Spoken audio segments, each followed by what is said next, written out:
Breaking news, my country people. Atiku levels fresh allegation against Tinubu, reveals what he hired people to do. Guys, this is interesting. Let's find out more as we hit the news. But if you're joining us for the first time, you're very much welcome.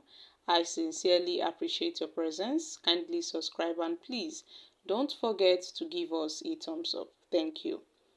The former Vice President Atiku Abubakar has alleged plans by President Bola Tinubu administration to unleash a regime of propaganda on the country in the days ahead. Atiku, in a statement by his special assistant on public communications, Prank Shaib, yesterday said the fake news about the lifting of the visa ban by the United Arab Emirates was just a tip of the iceberg.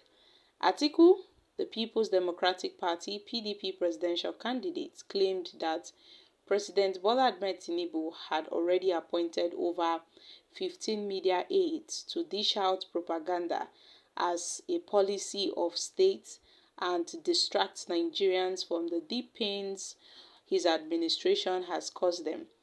From information available to us, Bola Ahmed Tinubu is set to push propaganda to overdrive as he heads for the United Nations General Assembly.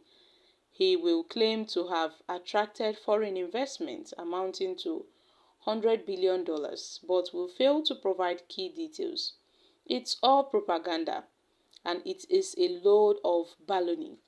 In India, he claimed they had received pledges of over $14 billion, just as his predecessor Muhammad Buhari claimed in 2018 that he had secured pledges of up to $6 billion. This is nothing but audio investment. Last month, the NNPC claimed to have obtained a loan of $3 billion, which it would help stabilize the naira. We raised the alarm that it was all a ruse to deceive Nigerians. Now we've been justified as the naira is now approaching 1,000 per dollar on the black market. After his trip to the United Arab Emirates, Tinubu claimed the visa ban had been lifted immediately. Now they have shifted the goalpost after the United Arab Emirates authorities revealed that the news was false. This is the sort of embarrassment Nigeria will continue to attract in this season of Baba Blue. The report by the FTSE revealed that Tinubu's so-called FX unification policy was failing, and Nigeria was degraded from the frontier market to unclassified, having failed to bring economic rebirth. He has now recruited over 15 media aides instead of recruiting more economic experts. Atiku added that it was laughable that Tinubu, who vowed to hit the ground running from the first day, had held only one cabinet meeting since his inauguration nearly 120 days ago. Tinubu, who removed the fuel subsidy, that's the petroleum subsidy, without any plan whatsoever, decided to hand over, a few bags of rice to millions of poor Nigerians. Now, till date, the minimum wage remains 30,000 or $31 per month, based on the parallel market exchange rate.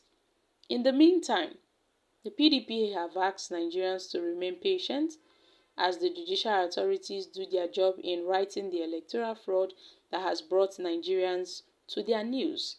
So, my country people, this is quite, very serious. The fact that Atiku Abubakar had alleged that this is the plan of Asiwaju Bola Ahmed Tinubu, the President of the Federal Republic of Nigeria, spreading fake news through his media aides. This is what they are doing.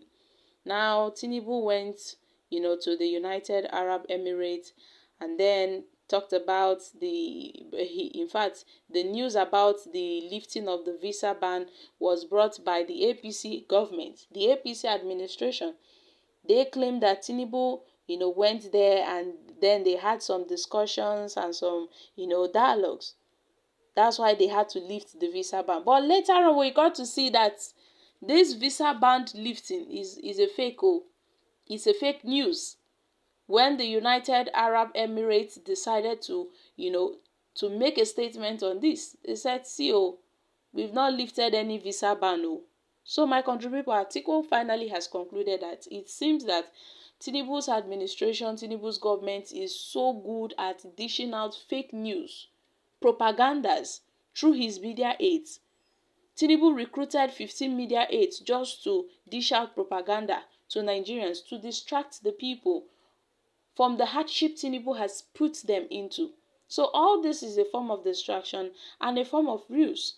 Nigerians should not fall for this. Nigerians should not fall for this. Now we look at a dollar to the naira. We see that $1,000, I beg your pardon, $1 is selling for 1,000 naira on the black markets. Now what does Tinubu have to say about that? The NNPC, I beg your pardon, that claimed to have obtained a loan of $3 billion, with which it would help stabilize the naira. They've said all that is a ruse to deceive Nigerians, so it's not working. Oh. This is how Tinubu went ahead and removed the petroleum subsidy without any plan. And the only plan he could come up with is to hand over some few bags of rice to millions of poor Nigerians to feed. And then how many will get to the poor masses? Let's say a cup of rice for each household. So guys, what are your thoughts on this? However, Nigerians have reacted. How can someone who sold Nigeria government properties come back and say he wants to rule Nigeria? So he takes Nigerians for fool, abi? Well, his juju has expired. Sheriff and his boss have shifted their attention from the Chicago issue into the president's transcript of first class graduates. Okay, I didn't quite catch this. Atiku will never rule Nigeria because he was the etiquette of hardship brought upon Nigeria and Nigerians. The government of the APC needs to remember the populace needs results, not packaging or propaganda. This will do in the government. Well, it seems that these useless allegations is just because you did not win the election. Atiku is very hungry for this presidential seat, and he can do anything to make sure he gets it. Okay, guys, these are some few reactions from Nigerians. So my country people, make una come chook mouth for this matter. What are your thoughts on this? I'm dropping here. Kindly share your thoughts concerning this in the comment section. Thank you.